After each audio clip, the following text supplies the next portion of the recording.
संसाधन मानचित्रण, resource mapping. संसाधन मानचित्रण से गांव के प्राकृतिक संसाधनों जैसे जल, जंगल और जमीन को एक नक्शे में उतारा जाता है।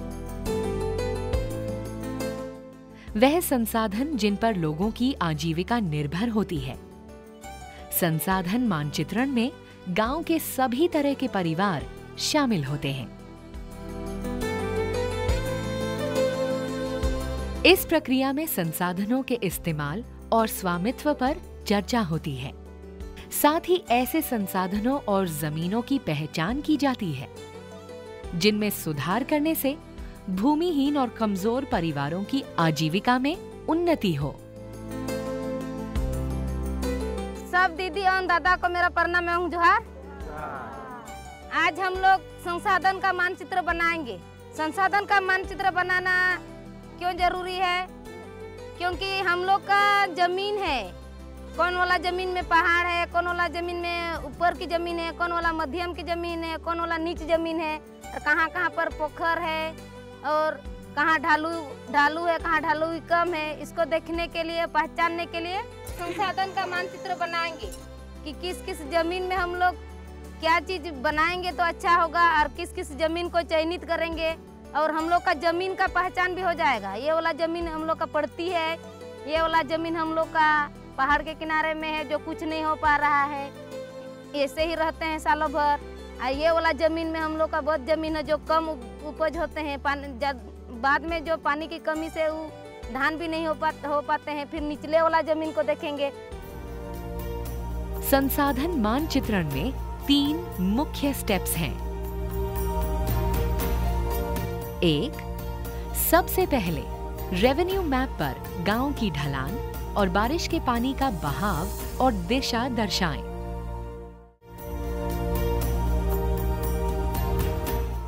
2, विभिन्न संसाधनों को अलग अलग रंगों से दर्शाएं।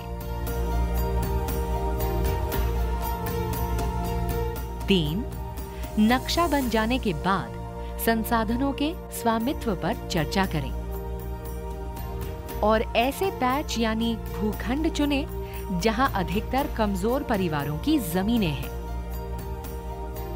दीदी दादा, तो प्रति जमीन को किस कलर से कलर करेंगे? केसरिया कलर को चुन करके रंगिए, प्रति जमीन को रंगिए।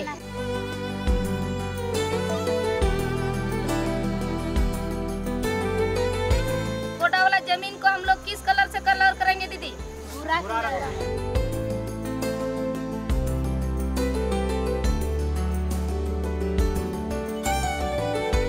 दीदी और दादा, अलग अलग भूमि है तो भूमि का प्रकार में क्या समस्या है? दादा क्या समस्या बताइए तो जरा। जो जमीन में समस्या है दी, जैसे केसरिया रंग से जो दिखाए हैं वो सबसे ऊंचा जमीन है जो पहाड़ किनारे पड़ता है। पहाड़ किनारे पड़ता है तो घास तक अच्छा से नहीं उगता है, तो माल मवेशी चरने से थोड़ा दिक्कत होता है। जो भूरा कलर का जो दिखाया है, जो उसके नीचे है थोड़ा वो यानी गोडा टाइप का है, उसमें सिर्फ अरहर और कुल्थी के अलावा कुछ होता नहीं है, तो इसलिए भूरा कलर से वो दिखाए हैं।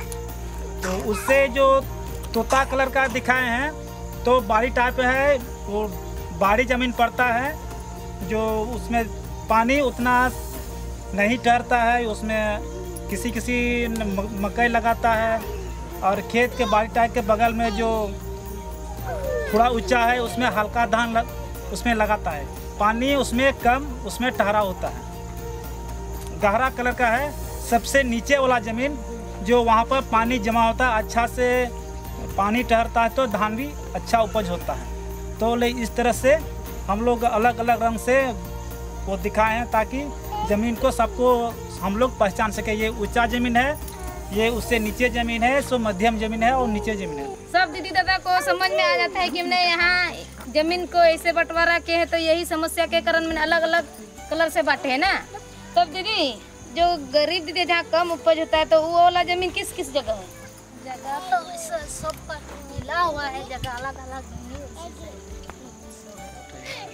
में है। जो दीदी के पास से मैंने सबसे कम जमीन है, जिसका जमीन उधर में ही है, मैंने खेती भी नहीं हो पा रहा है ठीक से, पानी भी नहीं रुक रहा है, तो उसी में सब है जमीन मिला हुआ ना। संसाधन मानचित्रण में उस भूखंड का चुनाव करना जरूरी है जहां भूमि आधारित कार्य करने से कमजोर परिवारों की आजीविका को अधिकतर लाभ होगा। तब दीदी, क्या बारिश जो पड़ती है उतना जोर से बह के आते हैं, तो क्या आप लोग का खेत का स्थिति जो उर्वरक शक्ति में क्या बदलाव हो जाता है?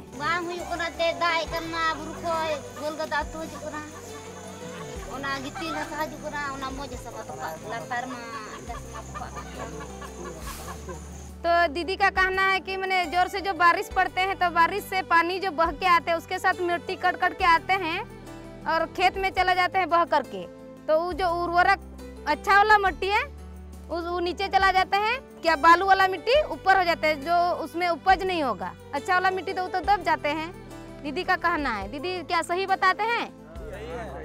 तब अभी चलो हम लोग चलकर वहाँ पर देखते हैं वो जमीन काम करने के लायक है कि नहीं है, देख के आएंगे हम लोग। संसाधन मानचित्रण के समय चर्चा के बिंदु। 1. आपके गांव या टोले में क्या क्या प्राकृतिक संसाधन उपलब्ध हैं और उनका उपयोग कैसा है? 2. हर एक संसाधन में क्या कमी है या फिर किस तरह सुधार किया जा सकता है? 3. गांव की जमीन किस किस प्रकार की है और उनमें क्या क्या उपज होती है? 4. क्या गांव में बारिश का पानी संचय किया जाता है और कैसे? 5. गांव में कमजोर और भूमिहीन परिवार कितने हैं? 6. कमजोर परिवारों की जमीनें किस भूखंड यानी पैच में हैं?